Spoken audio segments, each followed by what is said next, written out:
मुझे ऑब्वियसली टीना और शालीन बहुत फेक लगते हैं और मुझे रियल लगते थे निमृत, अब्दू, गौतम।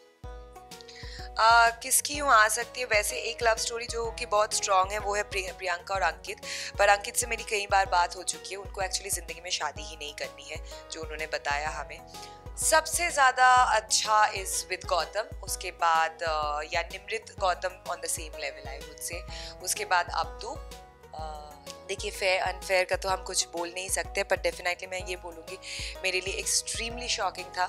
शायद मैं अभी तक ये मान नहीं पा रही हूँ, बात को एक्सेप्ट नहीं कर पा रही हूँ। और रही बात मेरी तरफ से, अगर आप पूछेंगे फेयर अनफेयर का, तो मुझे मेरे लिए तो अनफेयर ही लगेगा, क्योंकि तो मेरे लिए वो कुछ अनएक्सपेक्टेड नहीं है, क्योंकि मैं उसे 10 साल से जानती हूँ और वो ऐसी ही है। और इनफैक्ट मैं उससे ज़्यादा एक्सपेक्ट कर रही थी। देखिए फेयर अनफेयर का तो हम कुछ बोल नहीं सकते, पर डेफिनेटली मैं ये बोलूँगी मेरे लिए एक्सट्रीमली शॉकिंग था। शायद मैं अभी तक ये मान नहीं पा रही हूँ, बात को एक्सेप्ट नहीं कर पा रही हूँ। और रही बात मेरी तरफ से, अगर आप पूछेंगे फेयर अनफेयर का, तो मुझे मेरे लिए तो अनफेयर ही लगेगा, क्योंकि बहुत सारी चीज़ें ऐसी मुझे ऐसा लगता है अधूरा छोड़ के मैं बाहर आ गई हूँ, जो जिसे मुझे पूरा करना था।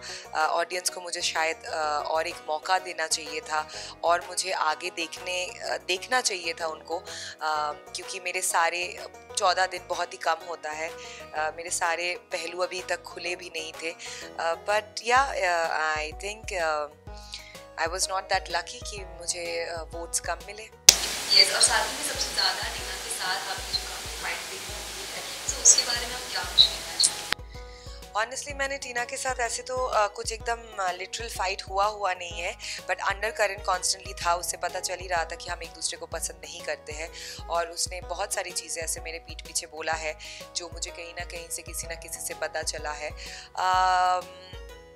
तो मेरे लिए वो कुछ अनएक्सपेक्टेड नहीं है, क्योंकि मैं उसे 10 साल से जानती हूँ और वो ऐसी ही है। और इनफैक्ट मैं उससे ज़्यादा एक्सपेक्ट कर रही थी, तो वो शायद धीरे धीरे बाद में वो चीज़ें करती जो वो ऑलरेडी करने लग चुकी है, शायद सुम्बुल के साथ या शालीन के साथ या निमृत के साथ, जो दिख ही रहा है। वो धीरे धीरे शायद मुझे भी टारगेट करती, और कहीं ना कहीं मैं उसके टारगेट में तो थी। तो साथ में आप हाउस में रह चुके हैं, तो आपके हिसाब से कौन जब आप इंटरेक्शन करते हैं, कौन फेक लगता है, कौन रियल? मुझे ऑब्वियसली टीना और शालीन बहुत फेक लगते हैं, और मुझे रियल लगते थे Nimrit, Abdu, Gautam, and also MC stand. साल कोई ना कोई एक लव स्टोरी बाहर आती है, तो इस बार आपके हिसाब से आपने देखा हुआ तो किसकी आ सकती है? किसकी यूँ आ सकती है? वैसे एक लव स्टोरी जो कि बहुत स्ट्रॉन्ग है वो है प्रियंका और अंकित। पर अंकित से मेरी कई बार बात हो चुकी है, उनको एक्चुअली ज़िंदगी में शादी ही नहीं करनी है, जो उन्होंने बताया हमें। और रही बात गौतम और सौंदर्या की, वो लोग दोनों बहुत डिफरेंट हैं। देखते हैं अभी आगे क्या होगा उनके बीच में। दोनों ही मेरे बहुत करीबी दोस्त हैं। अब आई विल बी हैप्पी अगर समथिंग हैपेंस। और साथ में अगर कोई एविक्ट होना चाहे नेक्स्ट, तो आपके हिसाब से कौन ऐसा कंटेस्टेंट होगा जिसको आप एविक्ट करना चाहें? गोरी ना गोरी,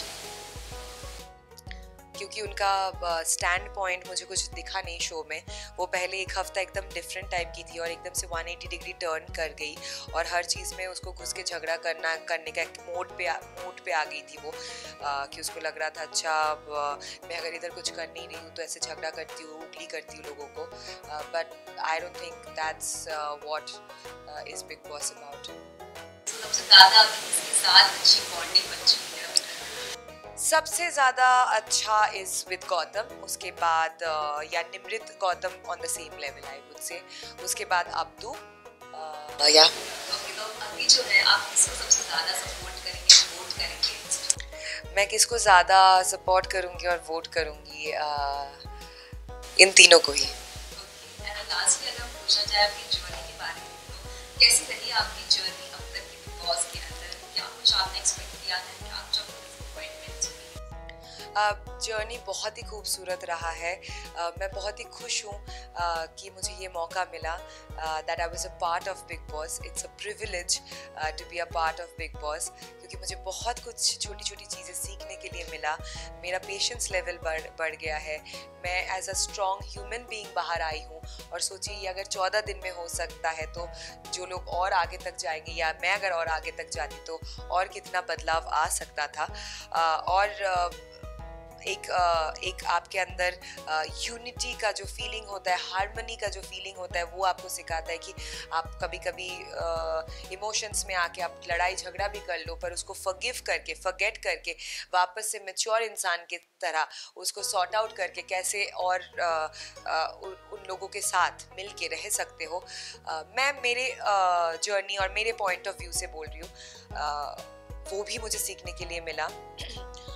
और क्या पूछा था आपने? क्या कुछ डिसअपॉइंटमेंट्स हुई? So of course I am very disappointed that I had to come out in the first elimination. Reasons ये भी हो सकता है कि मुझे कोई ऐसे लव एंगल बनाना नहीं था, तो ऑब्वियसली कभी कभी मैं थोड़ी लॉस्ट या आइसोलेटेड दिखी होंगी शो में, पर जितना हो सके मैंने अपना इन्वॉल्वमेंट रखने की कोशिश किया, और जहाँ जहाँ पे मुझे लगा मैंने अपना स्टैंड लिया और बोला। यस, एंड लास्टली क्या कुछ कहना चाहेंगे अपने फैंस को, एंड कौन से नए प्रोजेक्ट में जो आप दिखाएंगे? मैं फैन से यही कहना चाहती हूँ, thank you so much for your love and support. पर थोड़ा और दिल खोल के अगर वोट कर देते तो शायद आपको और लंबे समय तक मैं दिखने के लिए मिलती। But definitely start tweeting for me that you want to see me back in the house again, क्योंकि कुछ काम, कुछ चीज़ें ऐसे अधूरे छोड़ के मैं आ गई हूँ, और मुझे अधूरी चीज़ें छोड़ना अच्छा नहीं लगता है।